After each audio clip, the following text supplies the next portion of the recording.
छोटे से गांव में मोहनलाल नाम का एक ईमानदार आदमी रहते थे। पहली पत्नी के देहांत के बाद उनकी जिंदगी सूनी सी हो गई थी। उनकी पहली पत्नी से एक छोटी बेटी थी जिसका नाम राधा था। बेटी के भविष्य के लिए मोहनलाल ने दूसरी शादी की। दूसरी पत्नी थी कमला देवी, जिनकी अपनी एक बेटी भी थी जिसका नाम था कविता। कमला, आज से राधा और कविता में कोई फर्क नहीं होना चाहिए। ये दोनों ही हमारी बेटी हैं।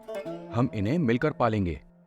ये दोनों हमारी ही बेटी हैं, हम इन्हें मिलकर पालेंगे। कमला देवी ने हाँ तो कह दिया, लेकिन दिल से कभी ये बात नहीं मानी। शुरुआत में तो सब ठीक रहा, लेकिन समय के साथ माहौल बदलने लगा। मेरी लाडो, तू तो रानी है ना, जा अंदर जाके आराम कर, बाहर बहुत ठंड है। कमला देवी अपनी बेटी कविता को बहुत आराम से रखती, उसे अच्छे कपड़े पहनाती, अच्छे अच्छे भोजन कराती, घर का एक भी काम उसे नहीं कराती थी। वहीं दूसरी तरफ राधा से दिन भर काम कराती और उसे ठीक से खाना भी नहीं देती थी। माँ, मुझे बहुत ठंड लग रही है, मुझे एक स्वेटर खरीद दो ना।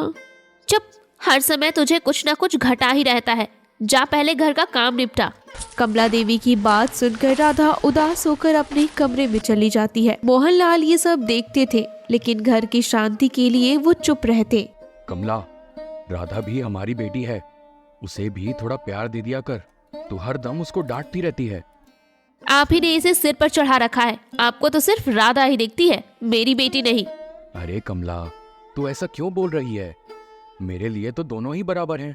ऐसे ही बातें करके दोनों सो जाते हैं। समय बीतता गया। एक दिन मोहनलाल अचानक बीमार पड़ गया। कमला, मेरी आखिरी विनती है, राधा को कभी पराया मत समझना।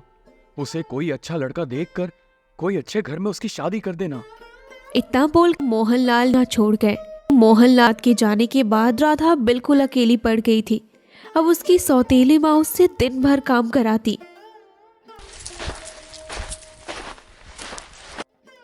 माँ, मुझे भी बहुत भूख लगी है, थोड़ा खाना खाने को दो ना।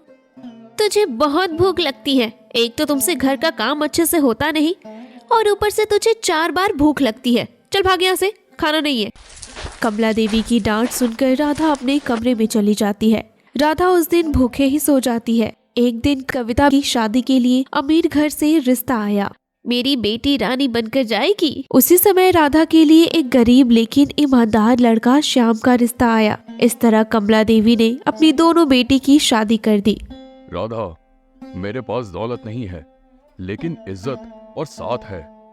अजी कोई बात नहीं, दौलत नहीं तो क्या हुआ, हम दोनों मिलकर कमा लेंगे, बस मुझे आपका साथ चाहिए और कुछ भी नहीं। उधर कविता बड़े शहर में ऐश की जिंदगी जी रही थी। माँ, यहाँ काम वाम कुछ नहीं करना पड़ता, नौकर है। कमला देवी गर्व से भर जाती है। देखा बेटी, मैंने तुझे बोला था ना कि तू वहाँ पर राज करेगी। इधर दिन में राधा का पति खेतों में मजदूरी करता और रात में सेठ के यहाँ काम करता। मैं भी काम करूंगी ताकि हमें किसी के आगे हाथ ना फैलाना पड़े। राधा ने श्याम से कुछ पैसे मांगकर अपनी खुद का ठेला पर समोसे बेचने लगी।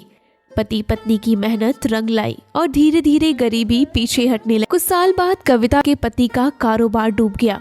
घर में झगड़ा होने लगा। तेरी माँ ने मुझे दिया ही क्या था? एक बात कान खोलकर सुन ले, अगर तुझे इस घर में रहना है तो किसी के घर जाकर काम कर, नहीं तो निकल जा इस घर से। इससे भी कमला देवी गंभीर रूप से बीमार पड़ गई। उन्होंने कविता को फोन किया। माँ, मैं खुद परेशान हूँ, मैं अभी नहीं आ सकती।